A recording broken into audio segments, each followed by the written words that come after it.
Hello friends, कैसे हैं आप सब। आज के इस वीडियो में मैं मैथमेटिक्स से 25 प्रश्नों को हल कराने जा रहा हूं, जो आगामी एसएससी जीडी की परीक्षा के लिए, यूपीपी के लिए, अन्य सभी प्रकार की प्रतियोगी परीक्षाओं के लिए आज का सेशन महत्वपूर्ण होने वाला है। आप प्रत्येक प्रश्नों के सॉल्यूशन को बहुत ध्यानपूर्वक समझिएगा और आपको इस प्रश्न को हल करने के लिए, प्रत्येक प्रश्न के लिए मैं आपको 20 सेकंड का समय दूंगा। यदि चैनल पे कोई नया होगा तो प्लीज़ आप चैनल को सब्सक्राइब करिएगा। आइए आज के सेशन को मैं प्रारंभ करने जा रहा हूँ। तो पहला प्रश्न आपके स्क्रीन पे ये रहा। तो इसके लिए मैं टाइमर स्टार्ट कर दिया।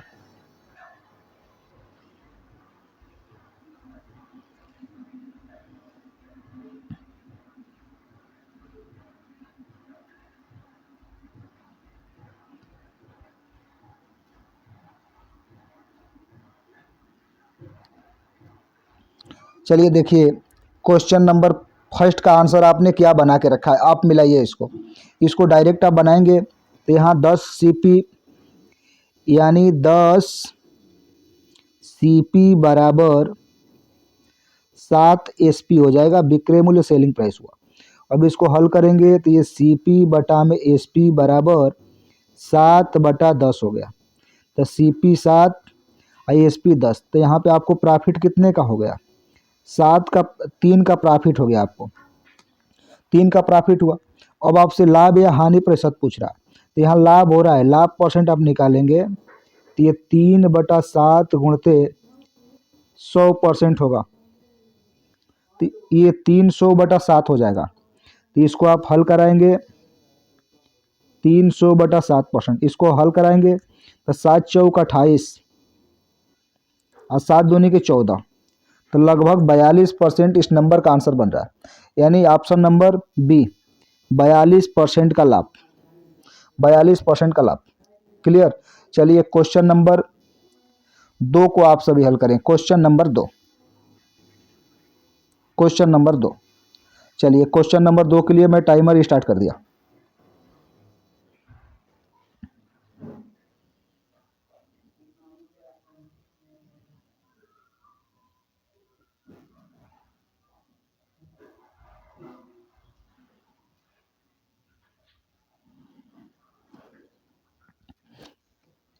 चलिए समय समाप्त हो गया। अब इसका सॉल्यूशन आप देखिए।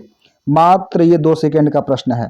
यहाँ पे यदि प्रत्येक साइकिल को समान कीमत पे बेचा जा रहा है तो ये 3990 से आपको नहीं घबराना है। यहाँ पे यदि 5% लाभ और 5% की हानि बोले तो हमेशा इस सौदे में x² बटा 100% की हानि होती है। हमेशा x² बटा 100% की हानि होती है। जहाँ पे दो वस्तुओं को प्रत्येक को समान मूल्य पे बेचे और लाभ का परसेंट और हानि का परसेंट सेम हो तो डायरेक्ट x² बटा 100% करिएगा। तो यहाँ पे x का काम कर रहा है 5 रखेंगे तो ये 5वां 25/100 हो जाएगा। अब इसको हल करेंगे तो 0.25% बनेगा। तो इसका आंसर बनेगा 0.25% की हानि, ऑप्शन नंबर डी। तो क्वेश्चन नंबर 2 का जो सही जवाब होगा ऑप्शन नंबर डी होगा। चलिए आप क्वेश्चन नंबर 3 को हल करें। Question number 3। चलिए क्वेश्चन नंबर 3 के लिए टाइमर मैं स्टार्ट कर दिया।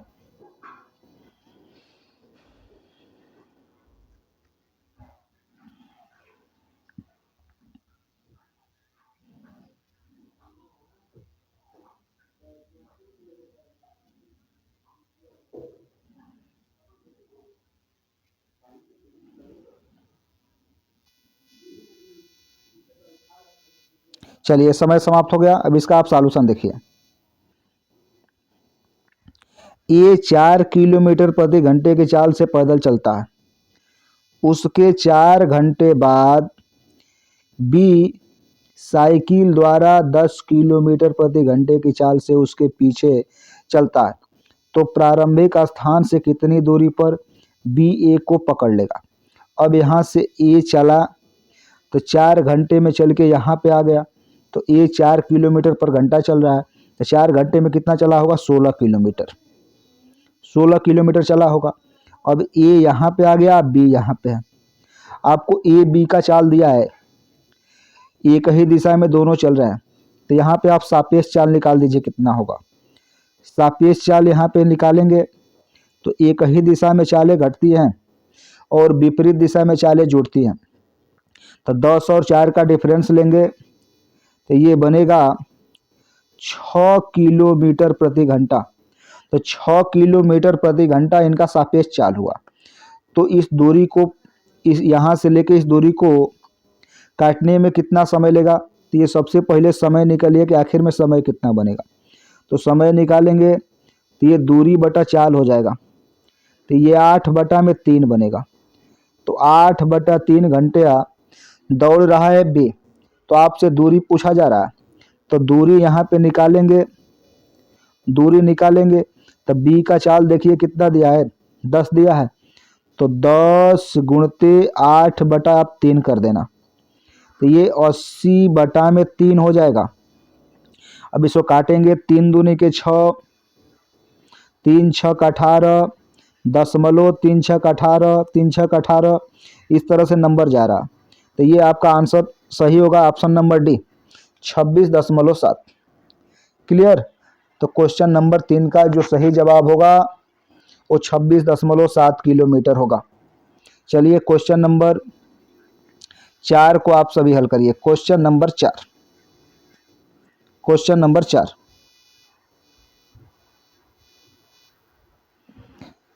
चलिए क्वेश्चन नंबर 4 को आप हल करें। इसके लिए मैं टाइमर ऑन कर दिया।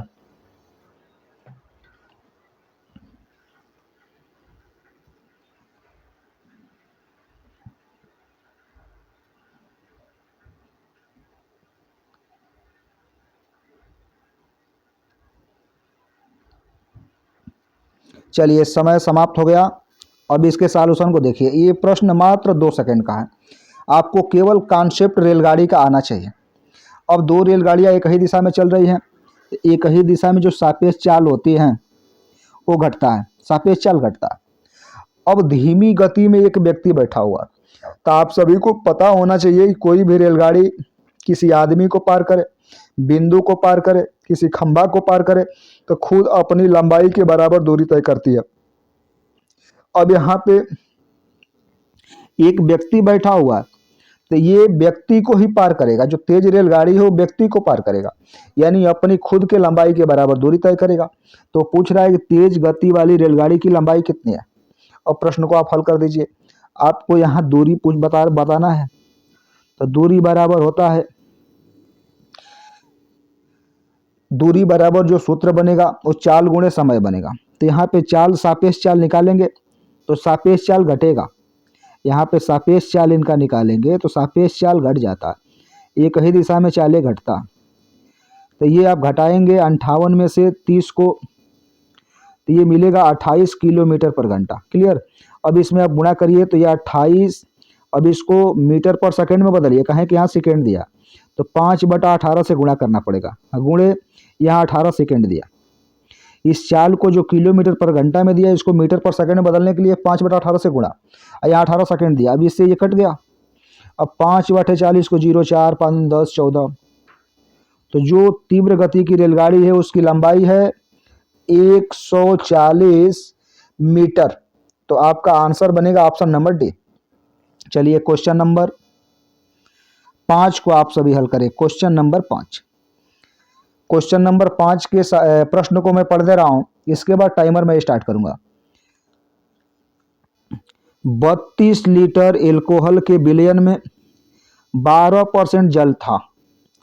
26 लीटर एल्कोहल उड़ जाता है, तो शेष विलयन में पानी की प्रतिशत मात्रा क्या होगी, क्या होगी। अब आप इस प्रश्न के लिए मैं टाइमर स्टार्ट कर दिया। आप सभी अब इसको हल करें।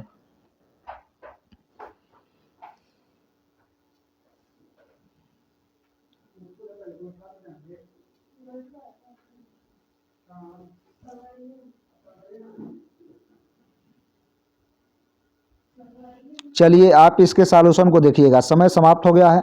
आप यहाँ पे सबसे पहले पानी की मात्रा निकाल लीजिए कि 32 लीटर बिलियन में 12% पानी है। तो जब यहाँ वाटर को आप निकालेंगे तो ये 32 गुणे 12 बटा में 100 हो जाएगा। अब इसको गुणा करेंगे तो 12 दूनी 24 को 4, 2 12 यानी 36 और 2 84 बटा में 100। तो ये आपका बनेगा 3.84। तो 3.84 लीटर आपका पानी हो गया। अब यहाँ पे एल्कोहल निकालेंगे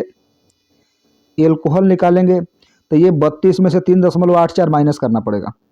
तो जब 32 में से 32.00 तो ये 3.84 यहाँ से निकलेगा तो आपका बचेगा 6 1 दशमलव, ये आपका हो जाएगा 8 और यहाँ पे हो जाएगा 28.16 लीटर एल्कोहल है। अब इसमें से 26 लीटर एल्कोहल उड़ जाता है, 26 लीटर एल्कोहल उड़ा दीजिए। तो जब उड़ा देंगे तो एल्कोहल बचा 2.6। अब आपसे पूछा जा रहा है तो शेष विलयन में पानी की प्रतिशत मात्रा कितनी होगी। अब जो शेष विलयन बचा वो यही ना बचा वाटर और एल्कोहल का, तो इसको जोड़ेंगे तो 3 2 5 और एक ये 6 लीटर का बचेगा विलयन यहाँ पे। लेकिन नए विलयन में भी जो पानी की मात्रा होगा वो 3.84 ही होगा। तो 3.84 बटा में 6 और गुणते 100%, 100% से इसमें गुणा करेंगे तो ये दशमलव हट जाएगा। अब 6 से डायरेक्ट काट दीजिए तो 6 6 के 36 और 6 4 के 24। तो इस प्रश्न का आंसर बनेगा 64%, ऑप्शन नंबर ए। तो इस प्रश्न का जो आंसर होगा वो ऑप्शन नंबर ए होगा 64%। क्लियर। चलिए क्वेश्चन नंबर 6 को आप सभी हल करें। क्वेश्चन नंबर 6,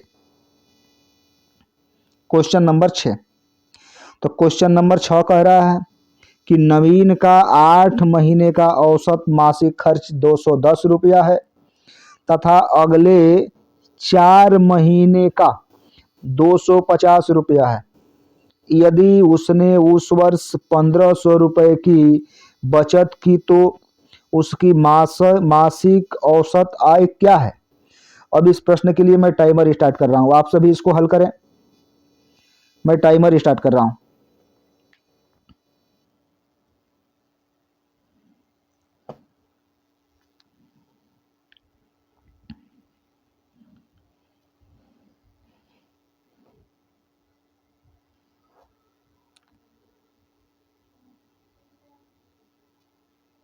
चलिए समय समाप्त हो गया। अब इसका सॉल्यूशन आप देखिए।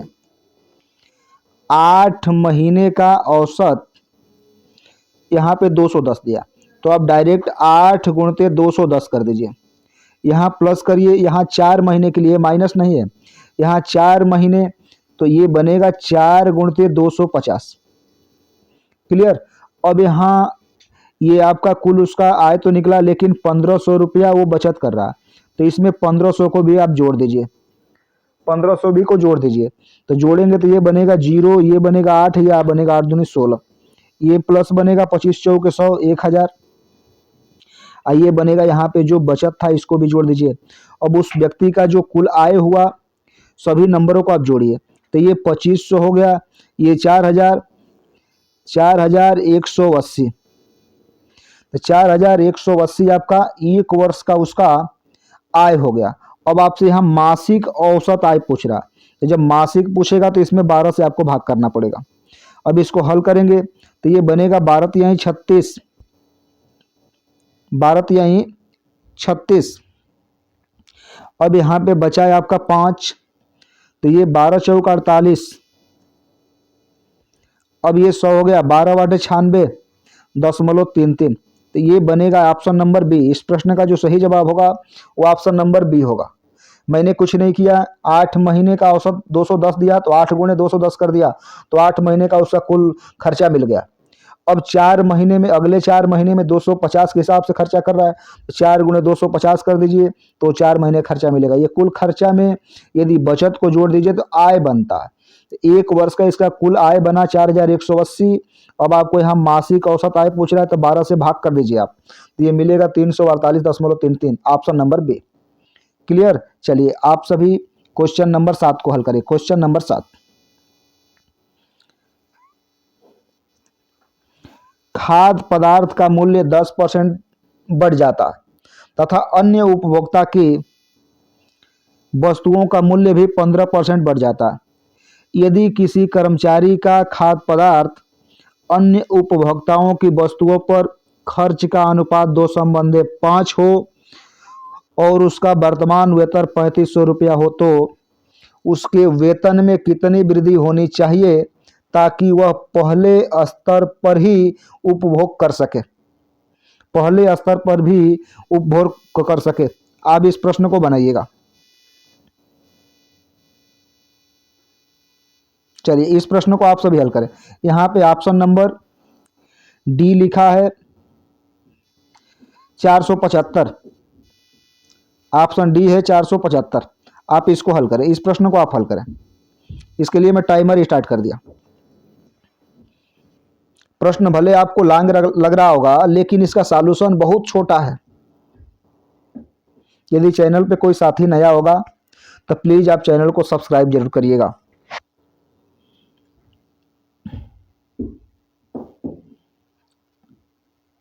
अब इस प्रश्न के सॉल्यूशन को आप देखिए, समय समाप्त हो गया है। आपको यहाँ पे ऑप्शन डी वाले में 475 रुपया दिया गया है। 475 ऑप्शन नंबर डी में दिया गया है। अब आप इसके सॉल्यूशन को देखिएगा। इसका जो ऑप्शन नंबर डी बनाया, ऑप्शन नंबर डी में 475 दिया। अब इसके सॉल्यूशन को देखिएगा। यहाँ खाद्य पदार्थ में 10% बढ़ा, अन्य उपभोक्ता में 15% बढ़ा, लेकिन जो खाद्य पदार्थ और अन्य उपभोक्ता का खर्च का अनुपात है वो 2:5 है। यहाँ पे खाद्य पदार्थ और अन्य का जो अनुपात दिया वो 2:5 का दिया। आप क्या करिए कि यहाँ 10% बढ़ाने हैं तो इसको दोनों 2 और 5 में 100 से गुणा कर दीजिए। अब ये 200 हो गया, ये 500 हो गया। अब इसमें 10% बढ़ेगा तो यहाँ 10% अब बढ़ाएंगे तो 100 पे 10 बढ़ा तो 200 पे 20 बढ़ेगा। अब ये 220 हो गया। यहाँ पे बढ़ेगा 15%, तो जब 15% आप बढ़ाएंगे तो ये 15 पचे 75 बढ़ जाएगा, यानी 575 हो जाएगा। क्लियर। अब आप देखिएगा, पहले ये दोनों पे मिला करके 700 खर्चा करता था, लेकिन अब दोनों पे मिला करके जो खर्चा कर रहा है वो 795 कर रहा है। क्लियर। अब यहाँ पे जो इसका जो खर्चा है, यहाँ पे वेतन बता रहा है 3500, तो यहाँ देख रहे हैं कि ये नंबर आखिर में बढ़ा कितना, 95 बढ़ा। 95 बढ़ा तो आप कहें 95 यूनिट कम करना पड़ेगा, लेकिन यहाँ पे आपको नंबर दिया है 700 यूनिट रिप्रेजेंट कर रहा है कितने को, देखिए 700 यूनिट रिप्रेजेंट कर रहा है 3500 को। कहें कि इतना 3500 कमा रहा है और उतना खर्चा कर रहा है, तो 700 यूनिट बराबर 3500। एक यूनिट का नंबर आप निकालेंगे, 20 कट गया, 7 एकम 7, 7 पाँचे 35। एक यूनिट का नंबर 5 हो गया। अब यहाँ पे बोला जा रहा है कि 95 यूनिट कम करना पड़ेगा। कहें कि पहले 700 खर्चा करता था, अब बढ़ जाने की वजह से 795 खर्चा आ रहा है, तो इतना इसको कम करना पड़ेगा। तो ये 95 यूनिट है, एक यूनिट का नंबर 5 है, तो अब 95 में 5 से गुणा कर दीजिए। तो ये 5 25 को 5 2 और 9 5 45 2 47। तो इस प्रश्न का आंसर बनेगा 475। Option number D, option number D इस प्रश्न का सही जवाब होगा। क्लियर। चलिए आप अगले प्रश्न को देखिए, क्वेश्चन नंबर 8 को। क्वेश्चन नंबर 8, क्वेश्चन नंबर 8 कह रहा है एक शंकु के आधार की त्रिज्या तथा उसकी ऊंचाई क्रमशः 3 सेंटीमीटर तथा 5 सेंटीमीटर है, जबकि एक बेलन के आधार की त्रिज्या तथा उसकी ऊंचाई क्रमशः 2 सेंटीमीटर तथा 4 सेंटीमीटर है। शंकु के आयतन का बेलन के आयतन से अनुपात तो होगा। अब इस प्रश्न को हल करने के लिए मैं टाइमर स्टार्ट करने जा रहा हूं। आप सभी इस प्रश्न को हल करें। मैं हिंट कर दूं आप सभी को कि शंकु के आयतन का सूत्र होता है 1/3 पाई आर स्क्वायर एच। अब बेलन के आयतन का सूत्र होता है पाई आर स्क्वायर एच। अब आप सभी बनाइए।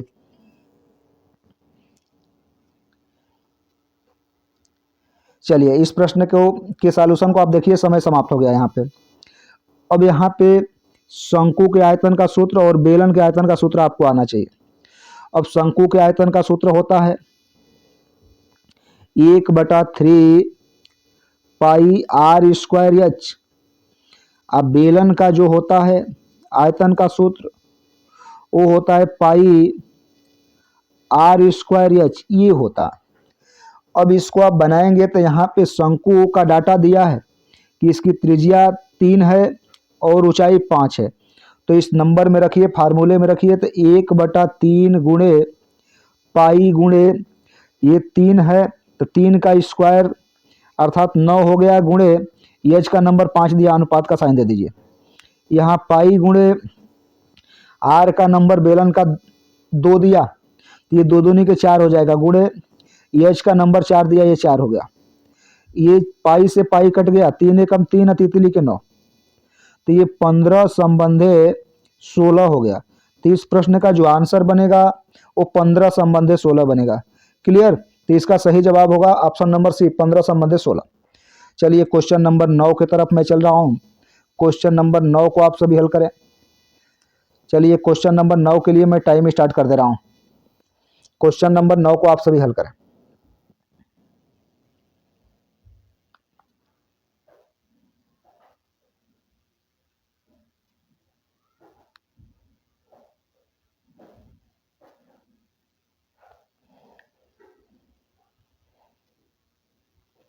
चलिए समय समाप्त हो गया। अब इसके सॉल्यूशन को आप देखिएगा।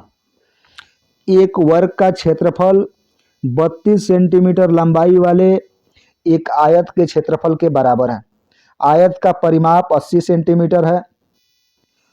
वर्ग की भुजा कितनी है? आयत और वर्ग का क्षेत्रफल बराबर है। जितना आयत का क्षेत्रफल होगा उतना ही वर्ग का भी क्षेत्रफल होगा। अब आपको आयत का लंबाई आपको बता दिया है कि 32 सेंटीमीटर है। यहाँ पे परिमाप दिया था। आयत का परिमाप का सूत्र होता है 2 कोष्ठ में l प्लस बी बराबर 80, परिमाप बराबर परिमाप। ये 2 एकम 2 हो गया, ये 2 चौके 8 हो गया, 40 हो गया। यल की जगह का 32 आपको मान दिया है, तो बी बराबर निकालेंगे 8 आ जाएगा। अब आयत का क्षेत्रफल निकालेंगे तो ये लंबाई गुणे चौड़ाई होता है, तो ये 32 गुणते 8 हो गया। और जितना क्षेत्रफल ये आयत का होगा उतना ही क्षेत्रफल वर्ग का भी होगा। तो वर्ग की भुजा पूछ रहा है, तो वर्ग का क्षेत्रफल का सूत्र होता है ए स्क्वायर यानी भुजा स्क्वायर। तो इसको हल कराएंगे तो ये मिलेगा 6 दूनी के 12 को 2, 1 छत्री 18, 1 19। यहाँ पे 6 नहीं है बाबू, यहाँ पे चौड़ाई जो आपको दिया है वो 8 है। ये चौड़ाई 8 है, 8 से गुणा करना पड़ेगा। तो ये ए स्क्वायर बराबर इतना, 8 दूनी 16 को 6, 1 8 3 के 24, 1 25, 256। ए बराबर आपको मिलेगा 16। ए बराबर मिलेगा 16। तो आपका जो सही जवाब होगा ऑप्शन नंबर डी होगा 16। क्लियर? चलिए क्वेश्चन नंबर 10 को आप सभी हल करें। Question number 10। क्वेश्चन नंबर 10, एक बॉक्स में पेन, पेंसिल और रबड़ 3 संबंधे 2 संबंधे 1 के अनुपात में है। यदि प्रत्येक पेन, पेंसिल और रबड़ के मूल्य क्रमशः 3 रुपये, 12 रुपये और 12 रुपये हैं और पूरे डिब्बे पर खर्च की गई कुल राशि 720 रुपये है, तो बॉक्स में पेनों की संख्या ज्ञात कीजिए, कितने की होगी? पेनों की संख्या। आप पेन पे कितना रुपया खर्चा हुआ ये भी बता सकते हैं कि आखिर में पेन पे कितना रुपया खर्चा हुआ, आपको इसमें रुपया बताना है कि कितना रुपया खर्चा हुआ। इस प्रश्न के लिए मैं टाइमर स्टार्ट कर दिया, आप सभी हल करें। यदि कोई साथी चैनल पे नया होगा तो प्लीज़ आप चैनल को सब्सक्राइब करिए, लाइक करिए और शेयर भी करिएगा।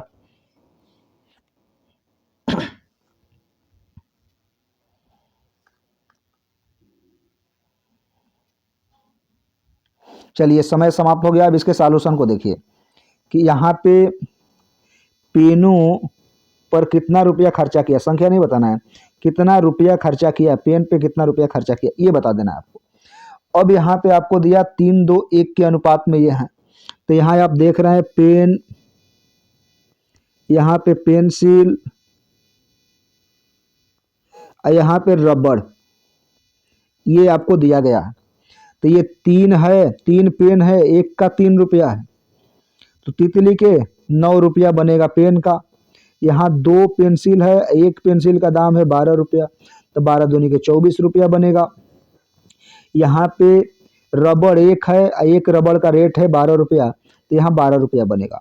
अब यहाँ कुल पे खर्चा हो रहा है 720 रुपया, तो ये सभी नंबरों को आप जोड़ दीजिए, 9 रुपये को, 24 को और 12 को आप जोड़ेंगे तो ये बनेगा 45। तो 45 यूनिट रिप्रेजेंट कर रहा है 720 को, 720 को।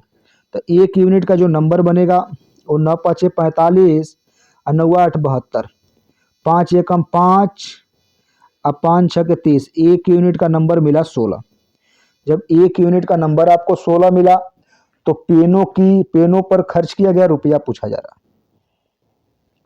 तो डायरेक्ट आप इसी में गुणा कर दीजिए 16 से, तो ये मिलेगा 9 6 54 को 4, 5 9 6 9 5 14, तो आंसर बनेगा 144, ऑप्शन नंबर ए। तो इस प्रश्न का जो सही जवाब हो जाएगा वो ऑप्शन नंबर ए होगा, 144 होगा। क्लियर। चलिए आप क्वेश्चन नंबर 11 को हल करें। क्वेश्चन नंबर 11, क्वेश्चन नंबर 11 के लिए मैं टाइम स्टार्ट कर दिया हूं।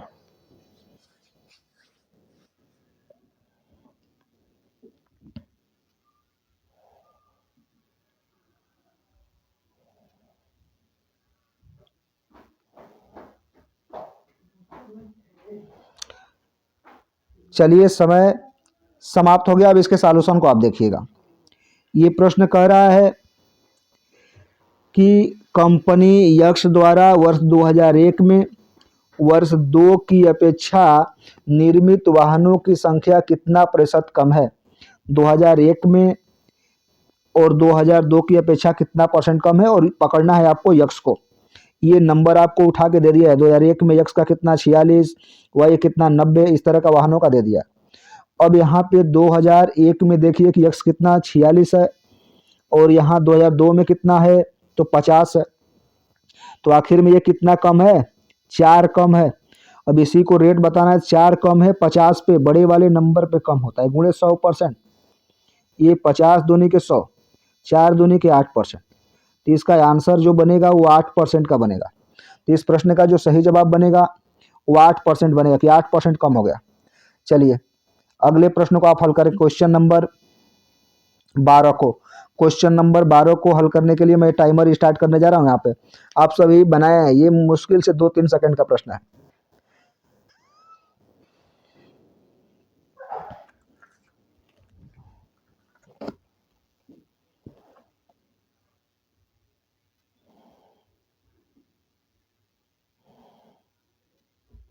चलिए समय समाप्त हो गया। अब इसके सॉल्यूशन को आप देखिए। ये 450 रुपये में खरीद के 360 रुपये में बेच रहा है, तो आखिर में कितने का घाटा सह रहा है, कितने का हानि सह रहा है, तो 90 रुपये का हानि सह रहा है। तो 90 का हानि हो रहा है किस पर, 450 पर। लाभ और हानि गणना हमेशा क्रय मूल्य पे होती है, गुणे कितना 100%। ये दो, एक जीरो से एक जीरो कट गया, 9 5 45 और 5 दूनी के 10, तो ये बनेगा 20%। 20% की उसको हानि हो रही है, ऑप्शन नंबर बी। तो इस प्रश्न का सही जवाब बनेगा ऑप्शन नंबर बी। चलिए आप अगले वाले प्रश्न को हल करें। Question number 13, question number 13, question number 13। इसके लिए टाइम स्टार्ट।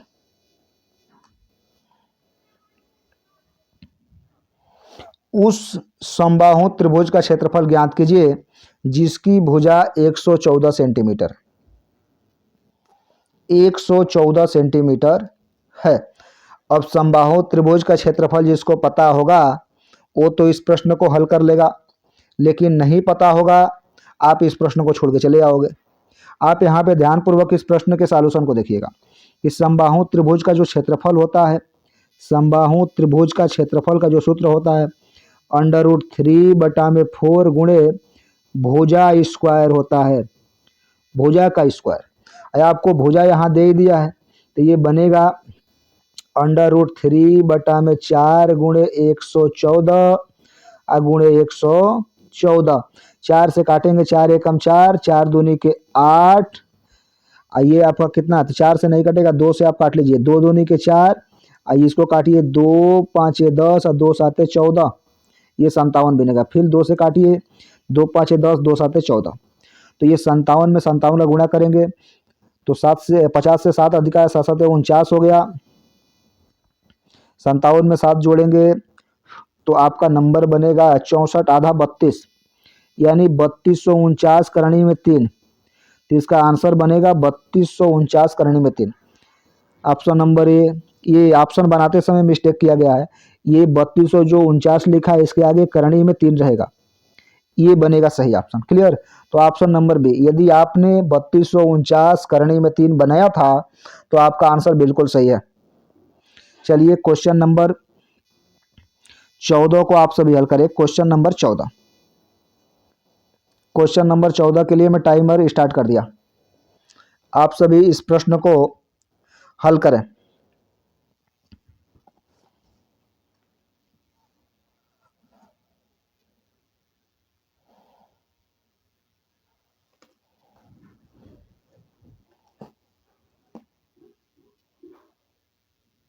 अब सभी इसके सॉल्यूशन को देखिएगा।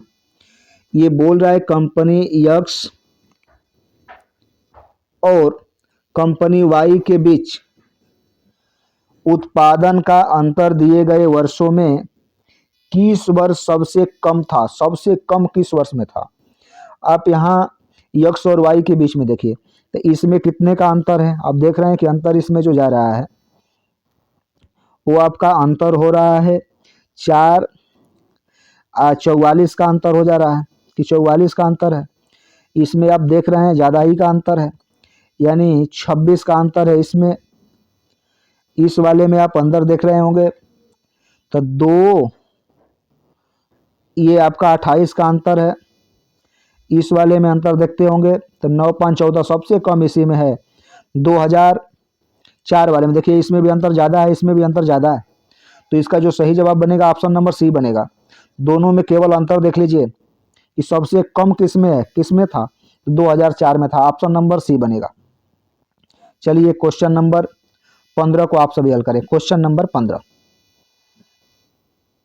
क्वेश्चन नंबर 15 के लिए मैं टाइमर स्टार्ट कर दिया।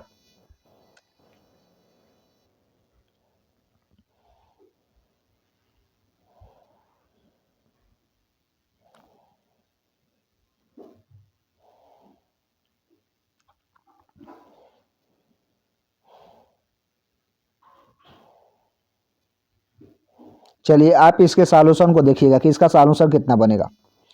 यहाँ पे किसी संख्या के 80%, 75%, 66 सही 2/3%, 25% का मान इतना है। तो यहाँ पे संख्या ले लीजिए कि संख्या यक्स होगा। 80% का मतलब 4/5, 75% का मतलब 3/4, 66 सही 2/3% का मतलब 2/3, 25% का मतलब 1/4। यही नंबर बराबर हो रहा है 6367। क्लियर। अब ये देख रहे हैं कि 3 से 3 कटेगा, ये 4 से 4 कटेगा। अब देख रहे हैं कि 2 एकम 2, 2 दूनी के 4, तो ये यक्स बटा में 10 बन रहा है। तो यक्स बराबर जो नंबर मिला वो 6367, ये आपका जीरो हो गया, 63,670 हो गया। अब इसी का बोल रहा है 40% का मान कितना होगा, तो आप इसका 40% निकाल दीजिए। तो 2/5 यानी 40/100, 2 जीरो 2 जीरो कट गया। 4 7 28 को 8, 2 4 6 के 24 और 2 26 को 6, 2 4 3 12, 14 को 4, 1 24 1 25, तो 25,462।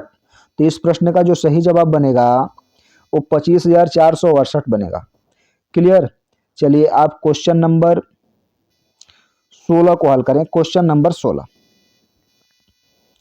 क्वेश्चन नंबर 16, चलिए इसके लिए मैं टाइमर स्टार्ट कर दिया।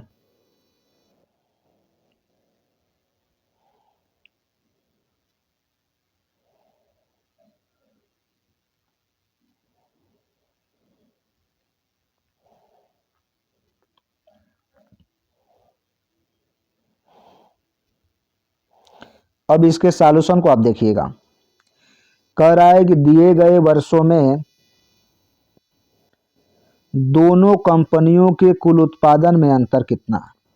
सभी वर्षों में जो दिए गए कंपनी हैं, अब यक्स वाले में कितना आप इसको जोड़ के लिखिए, फिर वाई वाले में कितना इसको जोड़ के लिखिए, दोनों का अंतर कर दीजिए, वहीं आपका आंसर हो जाएगा।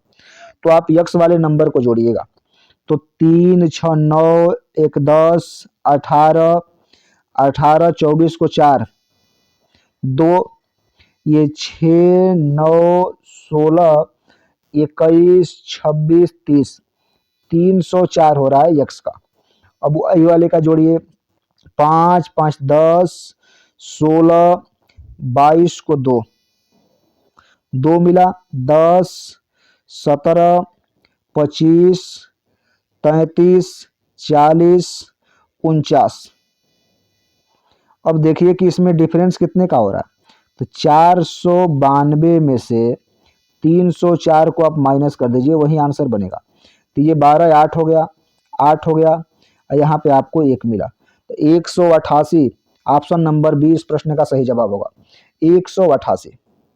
ये प्रश्न, प्रत्येक प्रश्न आपके आगामी परीक्षाओं के लिए बहुत ही महत्वपूर्ण प्रश्न है। जैसे आगामी परीक्षा आपका एसएससी जीडी होने वाला है, तो इसमें ये सब प्रश्न बिल्कुल बनाए जाएंगे, इस तरह के नंबर। अगले प्रश्न को आप देखिएगा, क्वेश्चन नंबर 17। क्वेश्चन नंबर 17 के लिए मैं टाइमर स्टार्ट कर दिया। आप सभी क्वेश्चन नंबर 17 को हल करें। 10% की वार्षिक दर से 2 सालों में 17,800 रुपये पर चक्रवृद्धि ब्याज से प्राप्त होने वाली राशि रुपयों में ज्ञात कीजिए। अब समय समाप्त हो गया, इसके सॉल्यूशन को आप सभी देखिए कि इसका सॉल्यूशन कितना बनेगा।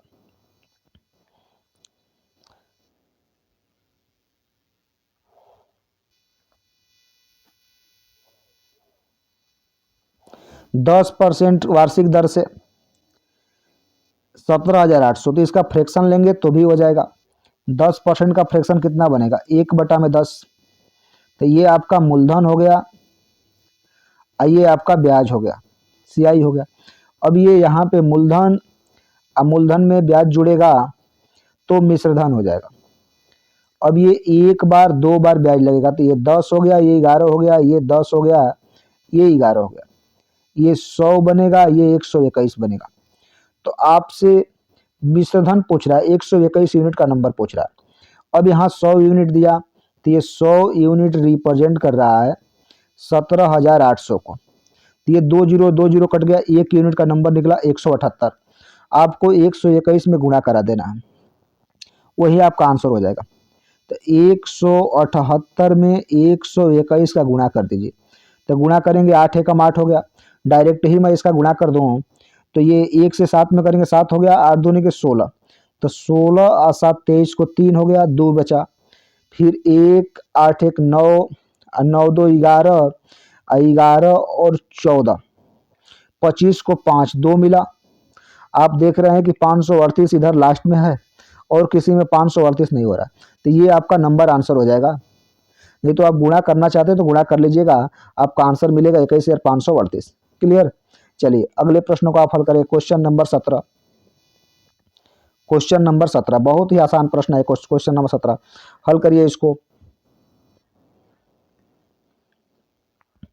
यदि चैनल पे कोई साथी नया होगा तो प्लीज़ आप चैनल को सब्सक्राइब जरूर करिएगा।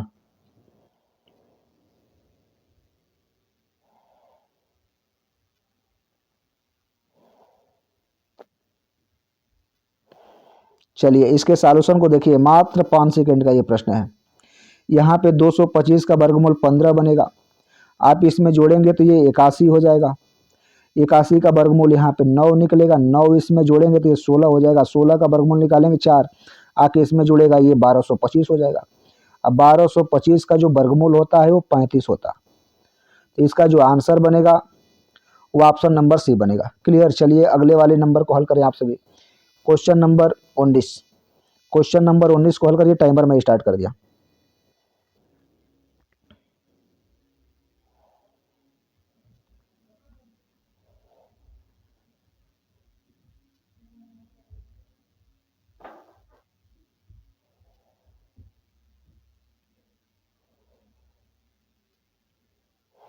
चलिए आप इसके सॉल्यूशन को देखिएगा।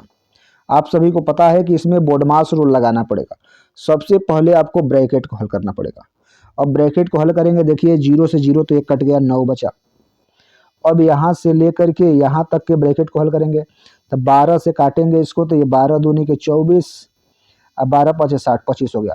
तो ये 10 बनेगा। ये 10 है, यहाँ पे भागा 10 है तो ये कट के 1 हो जाएगा। तो इस 9 में से 1 निकलेगा, 8 बचेगा। तो ये 450 माइनस 8, ये माइनस 120 है। क्लियर। अब इसको हल करेंगे तो 120 माइनस ये आपका बन जाएगा 400 का है कि ये ब्रैकेट में है, ये बन जाएगा 442। अब इसको माइनस करेंगे तो ये घटेगा, तो ये 2 हो गया, 2 हो गया, ये 3 हो गया, तो माइनस 322। ऑप्शन नंबर सी इसका सही जवाब जो बनेगा वो ऑप्शन नंबर सी बनेगा, माइनस 322। चलिए अगले प्रश्न को आप हल करें, क्वेश्चन नंबर 20 को। इसके लिए मैं टाइमर स्टार्ट कर दिया। एक निश्चित राशि के लिए साधारण ब्याज पर 12% की वार्षिक दर से 5 वर्ष के बाद प्राप्त ब्याज 6060 रुपया। निवेशित राशि ज्ञात कीजिए कितना होगा। अब इसके सॉल्यूशन को आप देख लें।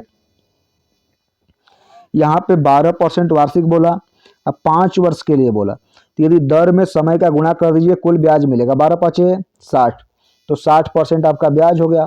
अब ब्याज बराबर ब्याज हो गया, 60 60 काटेंगे इसको, 1 हो गया, 60 एकम 60, 0 60 एकम 60, तो 1% का नंबर मिलेगा आपका 101। तो जो मूलधन होता है वो 100% होता है, दोनों पक्षों में 100% से गुणा करा दीजिए तो आपका मूलधन मिलेगा 10,100। तो इस प्रश्न का आंसर बनेगा 10,100, ऑप्शन नंबर सी 10,100। क्लियर। चलिए तो आज हम लोग मैथमेटिक्स के 20 प्रश्नों को आपको हल करवाया। बहुत बहुत धन्यवाद आप सभी को।